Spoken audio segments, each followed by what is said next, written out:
Hoy quiero presentaros a Tarsila, mi maestra de la infancia, la persona que me enseñó a leer y a escribir y sin saberlo transmitió toda su pasión por los libros y por la lectura. También fue la primera persona que se dio cuenta que necesitaba un refuerzo adicional, pero nunca me hizo sentir diferente y distinta dentro del aula. Nunca me miró desde la carencia, sino desde la posibilidad. Para mí fue siempre una heroína. Alguien a quien admirar profundamente por su forma de estar en el aula, de mirarnos, de enseñarnos.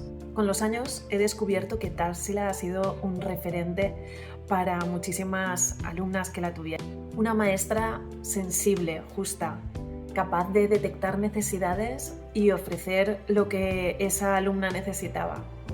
Esta conversación nace del agradecimiento y del deseo de que su mirada, su experiencia y también la forma de entender la educación sigan inspirando a otros docentes. Espero que os guste.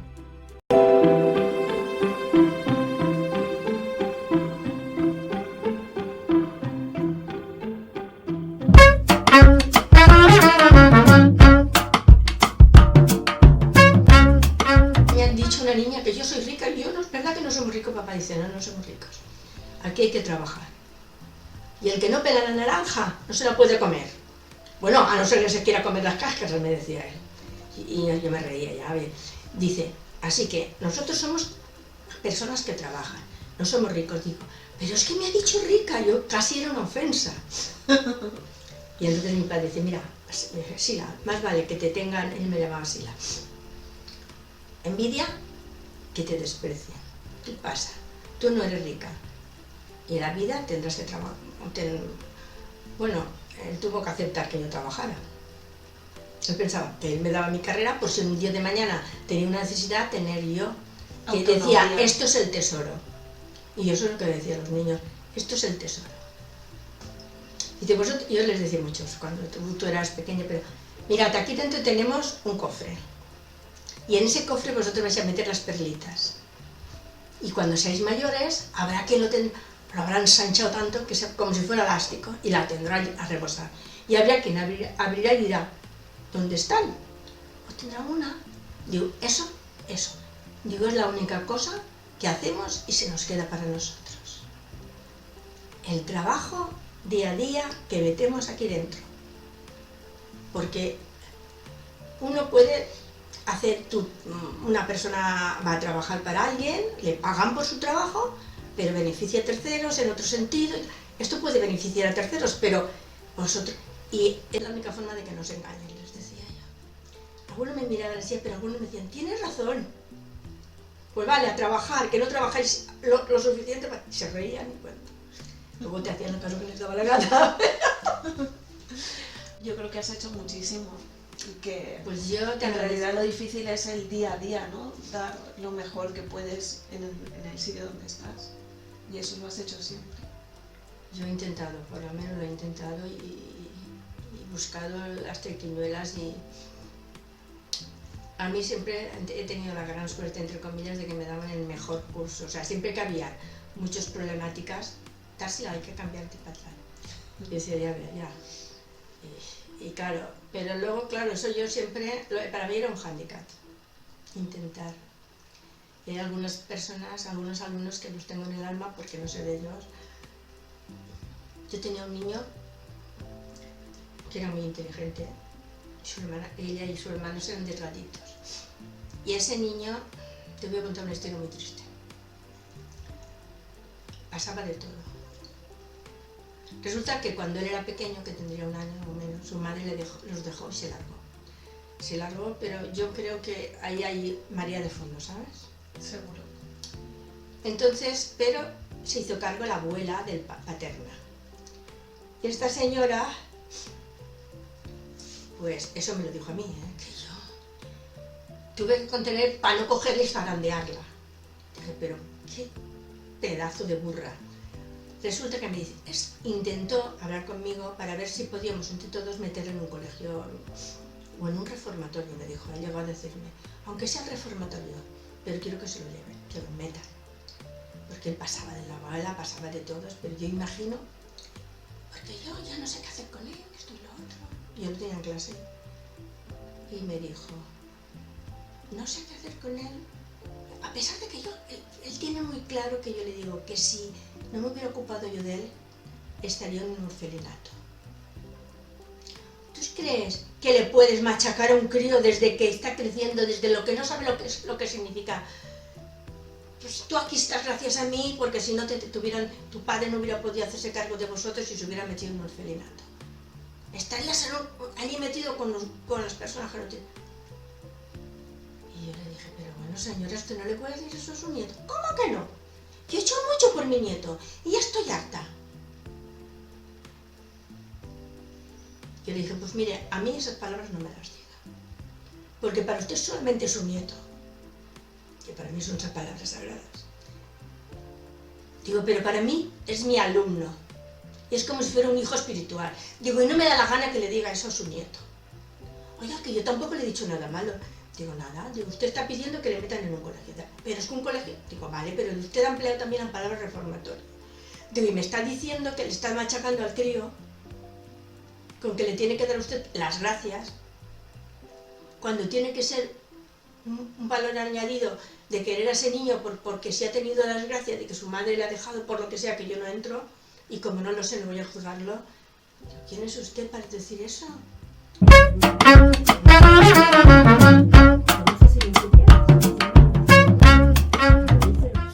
Lo que pude y lo que Dios me dio a entender. Yo tuve, no sé si te lo he dicho, un maestro, don Juan Jaren Pavón, que me enseñó muchísimo, muchísimo. Eso sí que era un maestro de la vieja de antes de la guerra. Él nació a finales del 19 y yo lo tuve con mayor. Me enseñó matemáticas. Yo todas las matemáticas que sé las deducíamos, no era bam, bam, bam y una fórmula. No, esto viene por esto, por esto, por esto. Y yo las enseñaba así. Y una vez me dijo,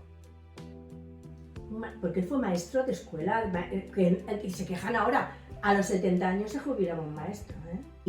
Y este hombre me dijo, un maestro tiene que ponerse a la altura de los niños.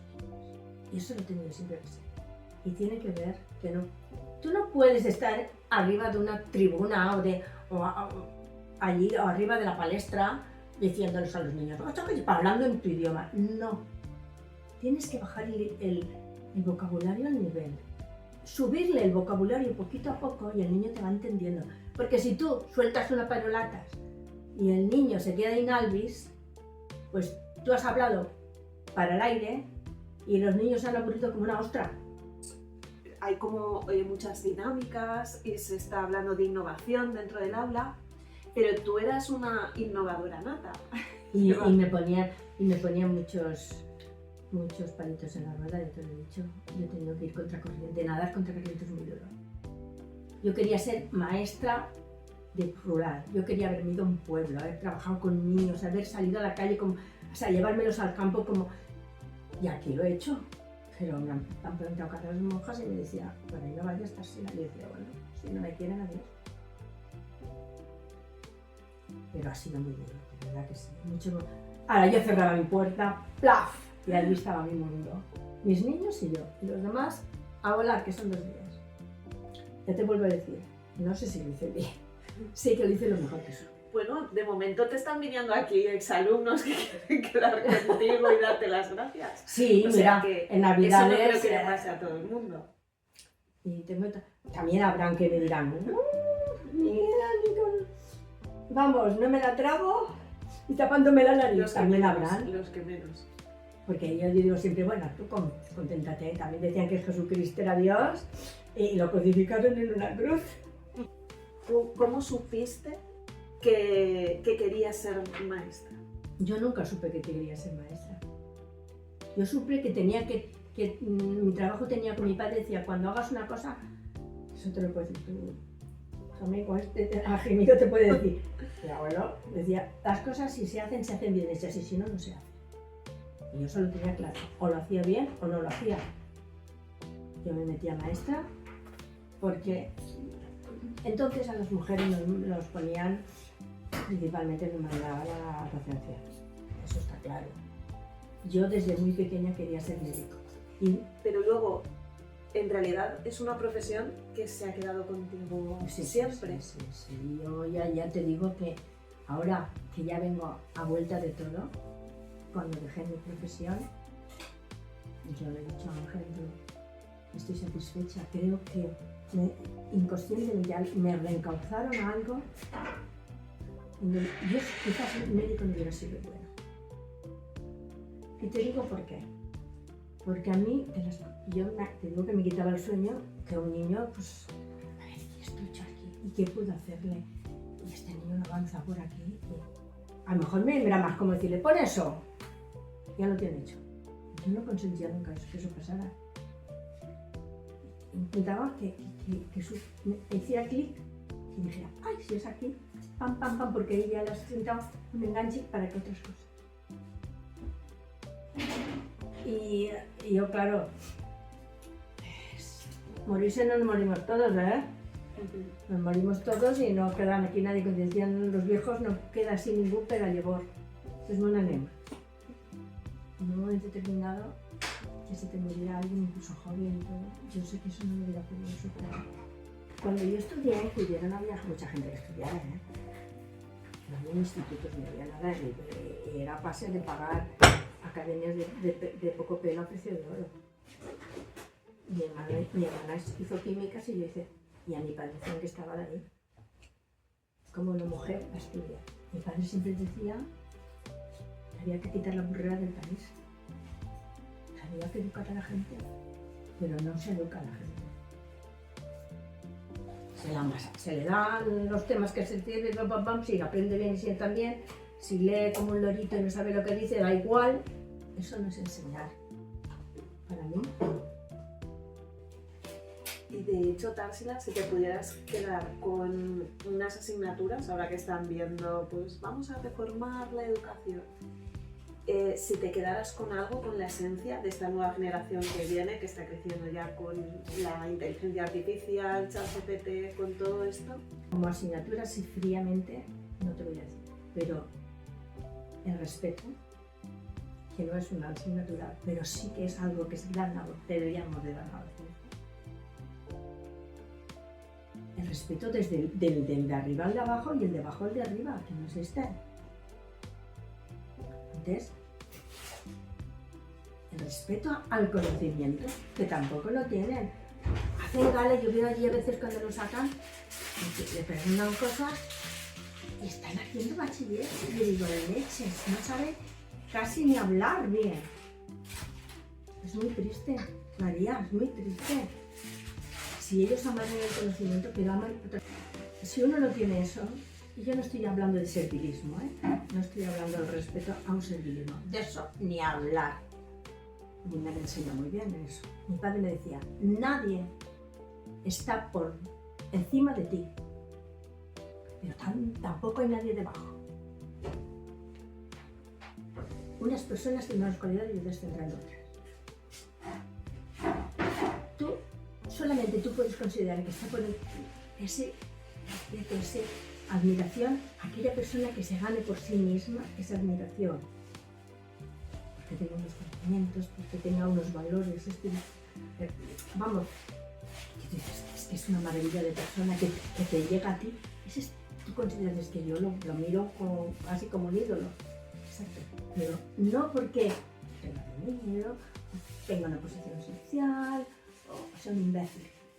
Porque a lo mejor porque es muy guapa, porque es una porra.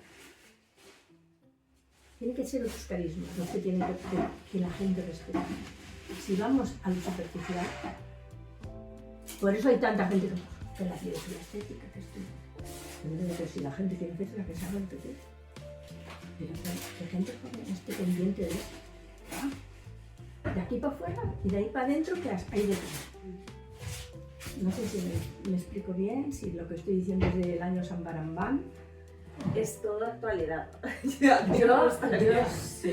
Que independientemente de lo que la sociedad o la cultura nos va diciendo, pues que esa esencia que tú tenías en una época que tampoco era la normal, pues yo creo que seguimos avanzando en los tiempos, pero yo creo que esa esencia es lo que te hace ser humano y luego transmitir esa información a tus hijos, a tus alumnos, Yo sé que, por ejemplo, un día me dijeron, ¿para qué los libros? Yo amo mis libros. ¿No sabes? A ver, yo tengo libros en todas partes, mira la cocina cómo está. Pero tú dirás, vale, ¿qué los quieres? Sí, porque creo que no tienen, bueno, tienen una cierta alma. No tienen el alma de una persona te da, es otra cosa. Pero un libro te enseña, te distrae, te divierte. Es el amigo que no abre la boca. Si tú lo dejas mal, lo tratas mal y lo descuartizas, pues el libro está ahí, donde lo has dejado llenándose de polvo, te aguanta. Y tú vuelves y no te dice, ¿por qué me has dejado mal? Pero te está dando. El concepto que se tiene de libertad es una patata. Uno es libre, claro que es libre. Tú no vas por un camino y tienes opciones. Si tú coges la que te da la real gana. Pero tu libertad termina, mi libertad termina cuando empieza la tuya. Si yo, para ser mi libertad, hacer lo que me da la gana, tengo que chafarte a ti, olvídame, eso ya no es libertad. Eso es abuso. Entonces los niños tienen su libertad y tú tienes que recalcarlo. A ver, yo me acuerdo una vez, hablando con gente muy cualificada, incluso profesores de universidad, me dijeron, ¿tú? ¿A quién andas? Y yo dije, y entonces ya muy tímida, yo a octavo, a séptimo, octavo. ¡Oh! Entonces tú las llevarás. Y digo, nunca. ¿Estás loca? Nunca. Yo no me sentiría moralmente bien, que he dicho que era de izquierdas, ¿no? Que nunca los llevaría en el campo.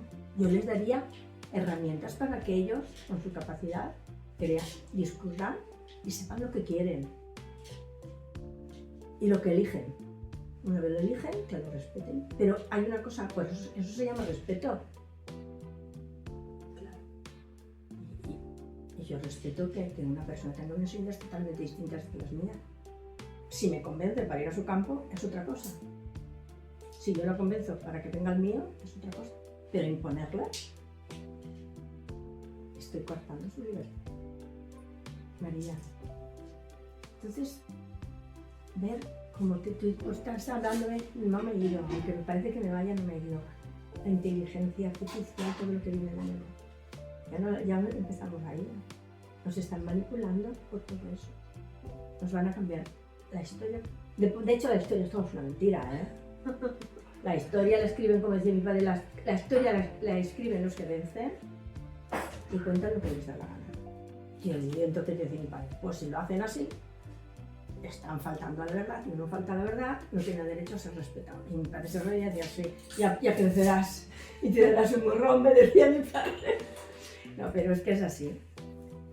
Entonces, ¿qué dejaría? Yo te he dicho eso, que no son asignaturas, pero sí que se dan. Son las portadas de los libros que tú luego manejas, pero que encuadernan lo demás. Los valores. María, si yo no sé, no puedo. Y a veces enseñamos, no sé cómo las cosas.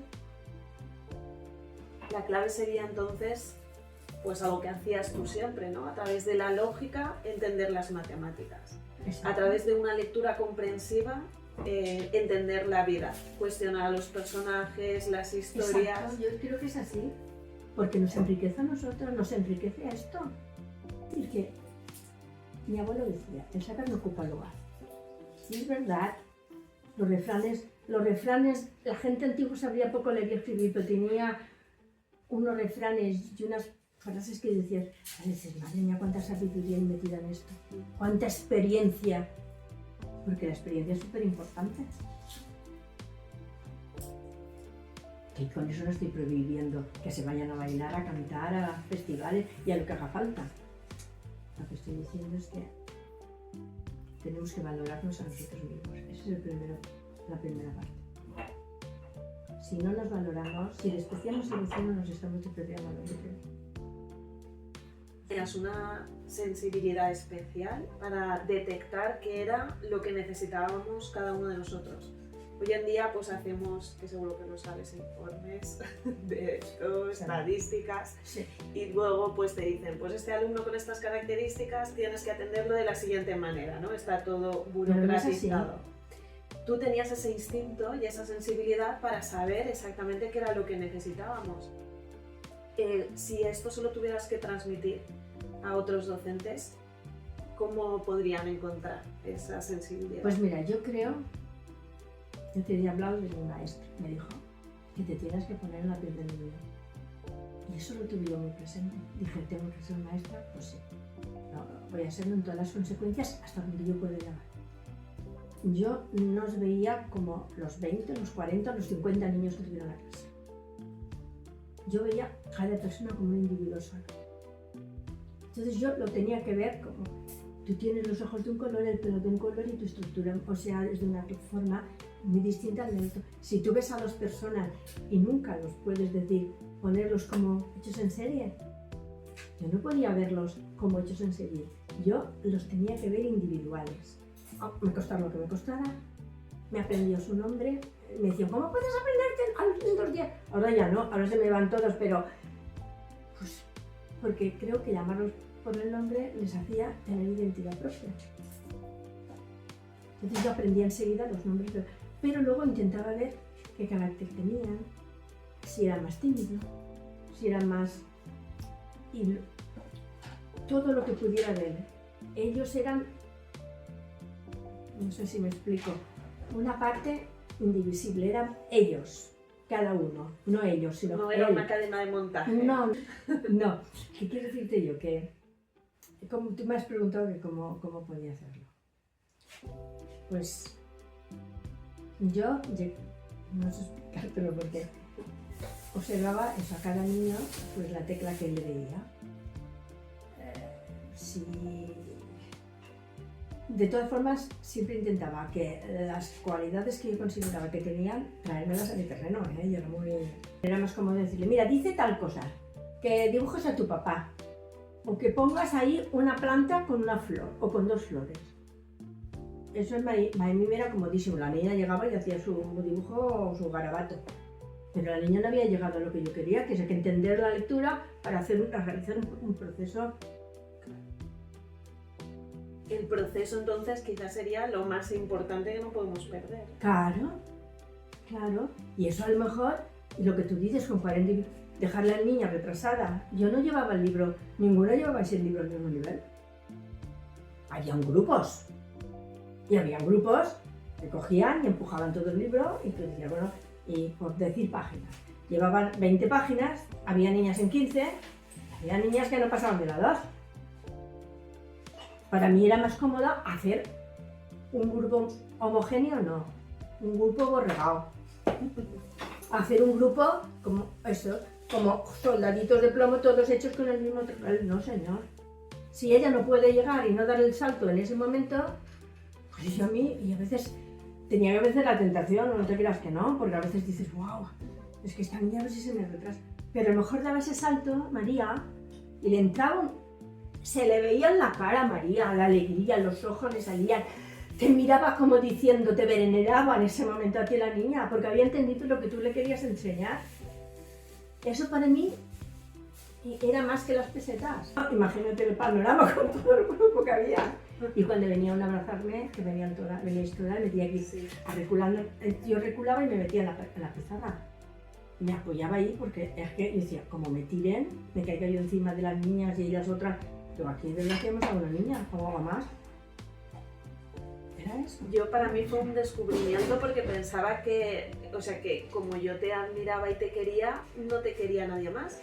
Y para mí fue un descubrimiento observar, cuando era pequeña, que lo que yo sentía lo sentía pues prácticamente toda la clase por ti. O sea, ese agradecimiento era mutuo.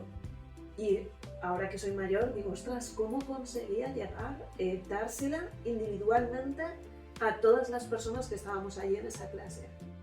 Pues yo lo hice así, porque eso. Esas niñas las tuve 4 años seguidos. Cuando terminaron segundo, sumaban, restaban, multiplicaban y empezaban a dividir. Dividían. Pero no sé, la magia no estaba ahí. La magia es que un día tenía una caja llena de exámenes y cosas de los niños guardados y dije, madre mía, voy a tirar trastos. Y de repente tenían unas letras, tenía unas letras, luego, luego las hacías individuales, pero salían unas letras preciosas con ese método. Entonces, yo cogía y empecé a mirar, ¿y esta de quién es? Y yo misma decía, pero qué burra eres, qué trozo de animalote eres, madre mía lo que se hacía a las pobres niñas. Habían problemas con 5 operaciones matemáticas en un segundo. Y había niñas que les ponía un problema que solo me tenían que hacer una suma. No sé, no me pregunto sobre. Te salía innato. No sé si de innato, pero es dejarlos como personas individuales. Ya te he dicho los exámenes como eran. Que todas leían y escribían bien. Se evitaban muchas faltas de ortografía con ese sistema. Porque no sé si te acuerdas que hacíamos símbolos con las letras. ¿Te acuerdas o no? No me acuerdo de los símbolos. Pues sí. Las letras, yo no me acuerdo, creo que era la A. Bueno, te los podías inventar. La A. Tú ibas haciendo, no sé, la M, tal, vale. Y luego yo les hacía dictados desde un arranque. Con percibir les decía mal y la N no sé cómo no. Y enseguida ya no. Lo hacía despacito. ¿Lo habéis visto? Primero mirarme. Bueno, es que no me acuerdo los símbolos. Sí, y había quien era un lince y enseguida lo escribían, y desde un principio escribían las palabras. Las palabras que habían aprendido la O, la A, la M y la N, pues con eso salían combinaciones. Luego le decía la L, y luego pero yo aprovechaba para dictarles palabritas. Y Tarsila, ¿cómo se mantiene ese entusiasmo en la docencia? Que hemos empezado hablando de cómo es muy absorbente, en realidad te dejas allí la piel en un aula. Y pues yo también veo que es una profesión muy bonita, pero muchos compañeros que en este momento están desbordados por las condiciones, las situaciones. ¿Cómo lo has conseguido mantener todo este tiempo ahí, estando siempre en campo? No, porque los quieres, porque son personas y los quieres, y les tomas cariño, y a veces tomas cariño al más infeliz. No digo que ¿qué pasa con las madres? Que de los hijos no es que quieran más a un hijo ni a otro. Al que más desvalido, al que menos cualidades tiene, por lo que sea, o que tiene un defecto, la madre se vuelca más, no le quiere más, es el que más ayuda necesita. Tú los quieres. A veces tienes a un niño que le coge y le estamparías en la pared. No me digas que no, María. Que yo los he tenido. Pero luego dices, no sé, yo siempre pensaba, yo sé de puertas afuera de su casa, aquí, lo que hay. De puertas adentro no lo sé. A lo mejor tiene un drama dentro de casa y yo no lo sé. Ni él lo dice, ni yo lo puedo preguntar. Pero yo decirle, ese es un inútil, ese no llegará a nada. Como yo he tenido que ir en claustros y me tengo que poner desconocida, o como han tenido que decir, ese niño, ¿sabes dónde acabará? Es carne de cañón. Que a un crío de 8 o 10 años, o 11 años, tú le digas que acabará, es carne de cañones, acabará, pues no sé, metido en una cárcel. A mí se me revolvía todo por dentro. María, yo he tenido que oír barbaridades en los claustros. Y ahora ya lo digo, pero a mí me han hecho el bullying, mis compañeros. A mí me lo han hecho. Pero eso te decía, yo cierro mi puerta y estoy con los míos. De puertas afuera me mandaría a todos a hacer garraras, por no decirte una barbaridad. Pero eso era otra de las cosas que te quería preguntar, porque ser una profesora, una maestra como tú, pues evidentemente saca ahí suspicacias en los compañeros, críticas. ¿Cómo se puede gestionar esto? ¿Cómo se gestiona? ¿Cómo lo has hecho tú? Se gestiona mal porque a veces dices, pero si yo no me meto contigo. Voy a contar. Yo he llegado a compañeras a predisponer a los padres en contra mía. Más me dolía es que si un padre estaba predispuesto en contra tuya los niños también están, pero muchas veces los padres tampoco somos prudentes. Y los niños lo captan todo al aire. Y yo recibía un grupo de niñas que estaban predispuestas en contra mía. Hasta que yo las convencí y se dieron cuenta. Recuerdo que un día llegamos y nos sentamos en el suelo. Sí, había un círculo, y yo me senté allí con ellas. Y me dice que me iban a hacer, me hicieron una fiestecilla, me dieron no sé qué, ¿sabes? Y me dice, es que nosotros, poco más o menos me dijeron que ellas no se dieron cuenta hasta un mes antes, y ya estábamos en mayo, quién era yo. Y yo, tirar del carro me fue muy duro. Yo les dije, pues me alegro, aunque sea, más vale tarde que nunca. Digo, ahora ya sabéis, digo, yo he perdido, porque he perdido parte del tiempo. No de mi tiempo, sino de lo que yo podía haber intentado daros. No podía, se ha quedado, era un saco roto y se perdía. Digo, pero vosotros también habéis perdido porque todo lo que yo podía haber transmitido, que lo puedo darme yo y tiro otro, digo, lo habéis perdido vosotras. Pues esta niña pasó lo siguiente. Dejó su madre a ella y a su hermano pequeñito, su mayor pequeñito era pequeñito, no tenía maternales, y a ella pues, estaría pues, en un preescolar o algo así. Yo la tuve en quinto, en quinto, cuarto o quinto la tuve yo. Pero que ella no lo acaba de superar. Resulta, pues, es por lo que decimos que nunca pensamos todos igual. Esta niña se murió su madre y ella tenía una añoranza de madre impresionante, pero impresionante, ¿sabes? El niño pequeño no, porque era mucho más pequeñito y... En fin. Había en las teorías la siguiente. Su padre llegó a casa y erradicó todo rastro de su madre. No había una foto, no había una ropa, no había nada que recordara a su madre. Fue su sistema. Y no le hacía maldita gracia. Un día la abuela del otro lado dice, es que claro, la otra abuela, la madre de la chica, sí, pues tenía fotos, tenía en un sitio una foto con un ramo de flores, allá otras flores de pequeña. Ella tenía los recuerdos de su hija, ¿no? La tenía patente. Ella aceptó la muerte de la hija viéndola viva y se aclimató. Pero esa niña no pudo aceptar la muerte de su madre porque no la veía en ninguna parte. Su padre de hoy para mañana quitó todo. No había fotos que ver, no había. Y creo, ahí ya sería muy arriesgado, pero creo que ni siquiera le hablaba de ella. Era como si dijera, no, se ha muerto, pues para que nos... Yo nunca me metí, porque no tenía por qué. Era una persona adulta, eran sus hijos, yo sabía lo que hacía.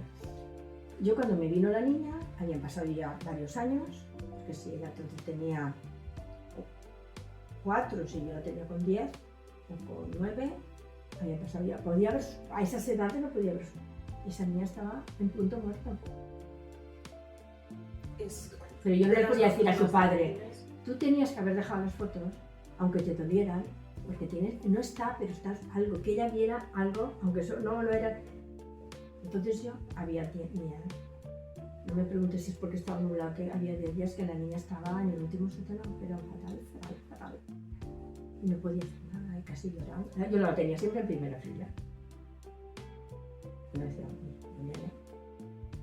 y yo, vale, pues nada, pues a lo mejor decía, venga, ves y dile a la señorita que ahora subiré, que tengo trabajo y que se quede un poquito vigilándome las niñas, que yo necesito ese ratito.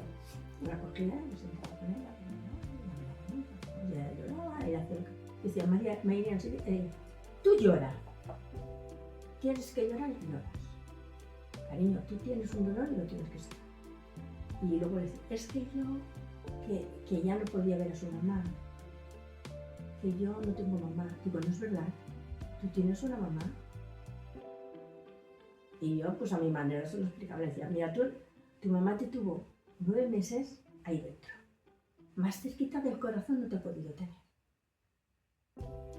Digo, y eso lo tengo.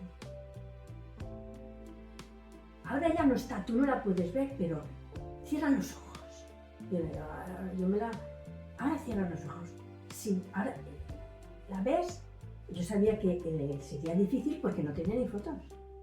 Las notas, les decía yo, más que ver. Y decía, sí, pues porque la tienes aquí. Digo, mira, tu mamá no está aquí, como estamos tú y yo, pero está muy cerca de ti como cuando te estaba embarazada. Digo, mira, ponte la manita aquí, ¿ves? Este es tu corazón. Pues ahí dentro está ella. Ay, sí. Y yo podía... Entonces la niña me dice, ay, sí. Ya está. Cuando, es que yo no puedo hablar con ella. ¿Cómo que no? ¿Solo dirás tú? Digo, y a veces tengo amigas que están fuera y que no puedo hablar con ellas. Digo, pues no puedo hablar por teléfono porque a lo mejor no tiene. Yo me la inventaba, ¿sabes? Decía. Y digo, ay, pues yo le contaría esto a mi amiga tal. Ella me diría, y se le diría esto, y ella... ¿Sabes qué acaba respondiéndome? Porque yo como conozco mucho a mi amiga, sé lo que me va a decir. Tú cuando quieres hablar con tu mamá, te vas a un sitio, estás quietecita, cierras los ojos, la ves, la tienes aquí, digo, tú le vas contando, que te cuentas bien, que te cuentas mal, y ella te irá diciendo, y verás que un poquito a poco tú estás mejor porque tu mamá te está diciendo, tú no sufres que estoy contigo. Y ella me decía, y la abrazaba, ¿nos podemos subir al recreo, cariño? Sí, ala, pues arriba. Llegaba el día de la madre, y yo decía, espabilate que tú tienes que hacer doble. Sí, vosotros tenéis que hacer el regalo de la madre, pero ella tiene doble trabajo. Y me decían, ¿por qué? Porque tiene 2 abuelas. Pasar no pasas mal, ¿eh? Pero eras consciente de esa huella que estabas dejando en las alumnas que te conocíamos y que... Pues no lo sé, hasta cierto punto sabía que me querían. Yo sabía que me querían, yo lo quería... Tú cuando quieres una persona, no mueves Roma con Santiago por halagarla o porque esa persona sea feliz. Pues yo las quería, y entonces ellas lo sabían. Y por eso ellas muchas a veces aprendían. Porque yo no las quería de mentiras, y no las quiero de mentiras, no os quiero de mentiras. Yo creo que eso se nota. Yo puedo cambiar, a lo mejor llego a decirte María, en vez de María te digo Pepa, porque en ese momento digo, y yo en los últimos años, yo te habré tenido más de 1000 alumnos o 1000 alumnos, porque 46 años dan mucho de sí, ¿eh? Hay cosas que, el vínculo es distinto a eso, María, es un vínculo. Tú estableces el vínculo, si la que sale ganando es la maestra. Sí.